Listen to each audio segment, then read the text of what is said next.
नाशिक जिल्ह्याची बुलंद तोफ आणि सर्व धर्मियांचे कैवारी प्रकाश लोंढे यांचा अभिष्टचिंतन सोहळ्याला 22 जानेवारी रोजी उत्साहात सुरुवात करण्यात आली आहे। सर्वप्रथम सर बाबानगर येथील कार्यालयात महानगरपालिकेचे अधिकारी व कर्मचारी यांनी प्रकाश लोंढे यांना अभिष्टचिंतन सोहळ्याप्रसंगी शुभेच्छा देत दीर्घायुष्य लाभण्याची प्रार्थना केली।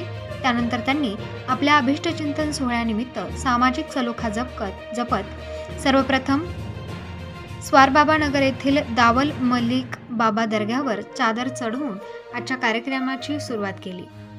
त्यानंतर सातपूर येथील राजवाडा येथील पूर्णकृती डॉक्टर बाबासाहेब आंबेडकर स्मारकाला पुष्पहार अर्पण करण्यात आला। आज होत असलेल्या ऐतिहासिक राम मंदिराच्या प्राणप्रतिष्ठा सोहळ्यानिमित्त सातपूर येथील मारुती मंदिर या ठिकाणी त्यांनी भेट दिली। तसेच भाजपा उपशहर अध्यक्ष निलेश बंधुरे व ग्रामस्थांनी त्यांचा सन्मान करत अभिष्टचिंतन सोहळ्याप्रसंगी शुभेच्छा दिल्या। सातपूर भाजी मंडईतील छत्रपती शिवाजी महाराजांच्या पुतळ्याला देखील पुष्पहार अर्पण करून अभिवादन केले। तसेच विविध कार्यकारी सोसायटीचे पदाधिकारी यांनी देखील प्रकाश लोंढे यांना शुभेच्छा देत दीर्घायुष्याच्या शुभेच्छा दिल्या। त्यानंतर ख्रिश्चन बांधवांचे श्रद्धास्थान असलेले सातपूर पपया नर्सरी येथील चर्चमध्ये जाऊन प्रभू येशूंचे दर्शन घेतले।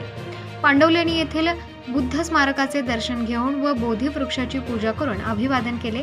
तसेच पीएल ग्रुप अध्यक्ष भूषण लोंढे यांच्या दिनदर्शिकेचे देखील त्यांच्या हस्ते लोकार्पण झाले आहे। त्यानंतर पाथर्डी फाटा येथील डॉक्टर बाबासाहेब आंबेडकर व छत्रपती शिवाजी महाराज यांच्या पुतळ्याला पुष्पहार अर्पण करून अभिवादन करण्यात आले। त्याप्रसंगी सामाजिक कार्यकर्ते विशाल दोंदे व त्यांच्या सहकाऱ्यांनी प्रकाश लोंढे यांच्या अभिष्टचिंतन सोहळ्याप्रसंगी अन्नदानाचे वाटप देखील केले आहे। या सर्व ठिकाणी भेटी दिल्यानंतर नागरिकांमध्ये एक समाधानाचे वातावरण निर्माण झाले आहे। आजपर्यंत त्यांनी केलेल्या समाजकार्याबद्दल त्यांच्यावर कौतुकाचा वर्षाव होत आहे। दरम्यान आजच्या अभिष्टचिंतन सोहळ्याप्रसंगी प्रबंधभूमी महाराष्ट्र न्यूजशी बोलताना प्रकाश लोंढे यांनी व निलेश बंधुरे यांनी अधिक माहिती दिली आहे। पाहुयात सविस्तर। प्रबंधभूमी महाराष्ट्र न्यूजसाठी प्रकाश बागुल, सातपूर, नाशिक।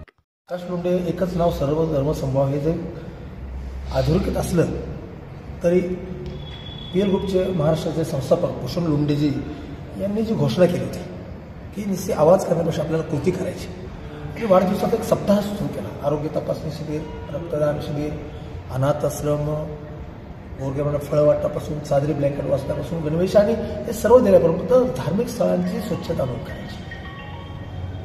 त्यामध्ये चर्च असेल, मस्जिद असेल, मंदिर असेल, गुरुद्वारा असेल, बुद्धविहार असतील, मारुती मंदिर असेल, हरिमातेचं मंदिर असेल, छत्रपती शिवरायांपासून महापुरुषांचं सर्व ही स्वच्छता करण्याबरोबर त्यांचा सन्मान करावा, तिथं पूजा अर्चा करावी, त्या धर्म पद्धतीप्रमाणे संस्कार विधी करावे।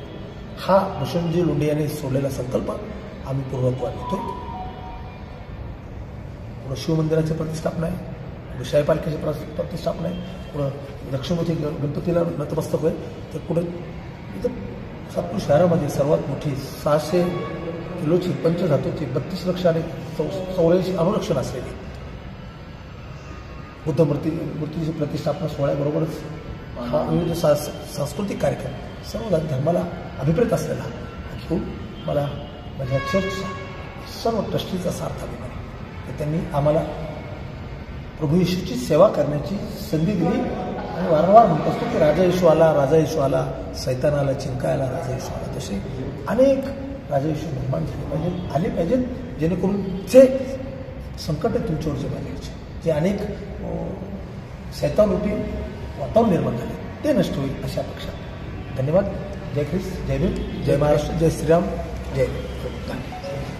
आपल्या सातपूर पंचक्रोशीतील नव्हे तर या जिल्ह्यातील एक अभ्यासू नेतृत्व, सर्वांना सोबत घेऊन चालणारं एक आपल्या सर्वांचे मार्गदर्शक प्रकाशजी लोंढे साहेब यांचा आज वाढदिवस आहे। खऱ्या अर्थानं या गावावर काही संकट येऊ, या गावाचा सुपुत्र म्हणून सर्वात पहिलं या गावाचं संकट खांद्यावर पेलायला ते तयार असतात, याचा आम्हाला सार्थ अभिमान आहे।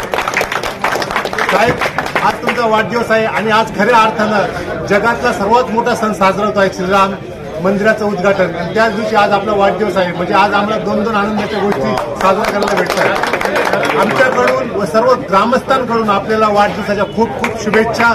आपल्याला परमेश्वर उदंड आणि दीर्घायुष्य देऊ. आपल्या हातून या पंचक्रोशीची अशीच सेवा घडो हीच आई जगदंबेतर्फे मी प्रार्थना करतो. जय हिंद, जय महाराष्ट्र.